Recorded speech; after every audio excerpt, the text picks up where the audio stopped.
Hi, welcome to AFTV. I've got Ryan with me. We've just lost to Man City 3-1 at the Emirates Stadium. Our first defeat at Emirates this season in the league. Ryan, I've asked everyone, how are you feeling right now after that defeat? What's it saying right now?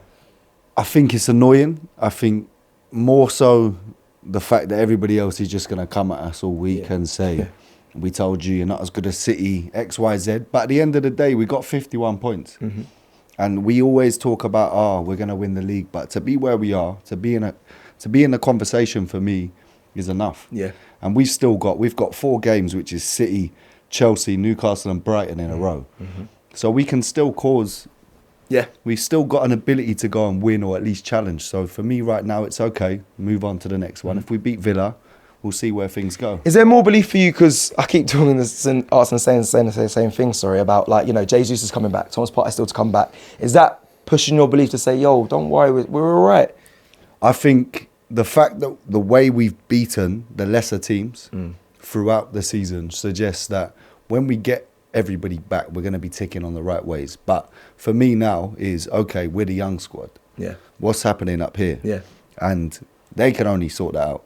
But I do believe that second and first is the conversation. Yeah. It's just about whether or not... Man United are creeping, Listen, though. I said this just outside. Man United are the team that can comfortably sit without any of the pressure. Mm-hmm. As soon as Arsenal ain't been nowhere near top of the table in 20 years, we get all the pressure. Everyone's saying you're not going to do it, you're not going to do this. But maybe this win, this might sound outrageous, but losing to City now might make them realise you need to step it up again, because we used to start games off, constant. But did we not do that today? We started the first half good today. We did. First half was brilliant. You have to shout out what they did. It was brilliant. The second half, we just allowed them to get hold of the ball. And unforced errors happen in any sport, whether it's tennis, whether it's football. But against Man City, it comes down to one thing. You've got to be ruthless. If you don't take your chances. I was saying, we look how good Liverpool were for the last 5 years.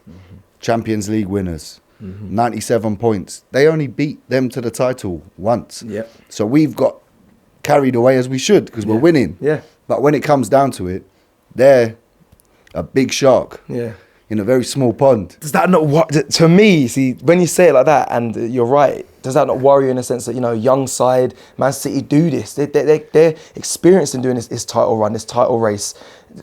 For me, it's not worry, because my expectations going into the season was never, we're going to win. And for me, everyone was talking about Man City. They got Haaland.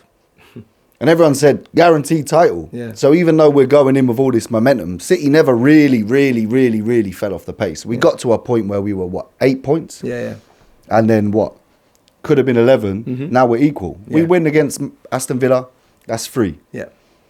We beat Man City, that's 6. Ifs and buts. But at the end of the day, we played good for 45. We played poor for 45. Yeah. So it was a game of 2 halves.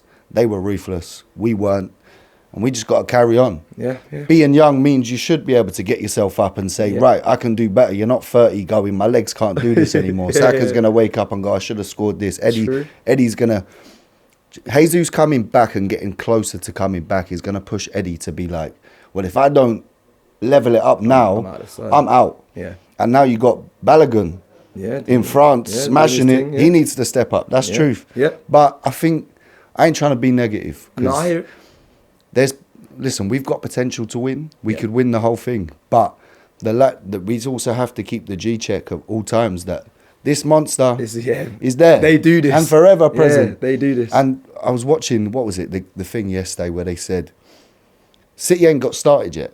They've just starting De Bruyne. And we've said, De Bruyne's questionably one of the best midfielders that's ever been in the Premier League. And they've got Haaland. So... Listen, we just got to keep trying. Do they kick start now? Off this result, does City now kick into gear? Someone made the point yesterday on one of the fan cams, where they said them going through financial fair play brought a different energy to their stadium because they had to galvanise. So maybe they are going to galvanise, but same thing. We don't know that we expect them to do that from the start to the end, but they didn't. So they've now got an elongated period where. We expect them to do this, but they might not. So that's where Arsenal still have a chance. They could lose 3 games in a row. We don't know that. We could win the next 17 games. There's nothing to say that. But we just got to let's. You know. I hear it, bro. I'm with you. I hear the energy. I'm with you. You Listen, know. let me quickly talk about that last. To finish up that last thing you just said there. You know, still more games we played. Aston Villa away Saturday. Every game is important. Every game is big for Arsenal at the moment. But if we don't get a result there, how mad is that? Does that game have loads more on it now after the result today? Well, yeah, and we're going to get the same conversations every team we play now. So Everton was Sean Dyche. Then you got Brentford. They're a good team. Man City. Next game, Villa, Unai Emery. There's always going to be some kind of narrative. That's how media is. There's going to be a narrative regardless. Yeah. But what's your narrative? Do you believe Arsenal go there and they just bounce back and this is it? I think we'll beat them 3-0. Shop for AFTV merch at shop.aftv.co.uk. Subscribe to us on YouTube. Follow us on Instagram, Facebook, Twitter, TikTok, Snapchat, and Twitch. We've got content for every platform, so check it out.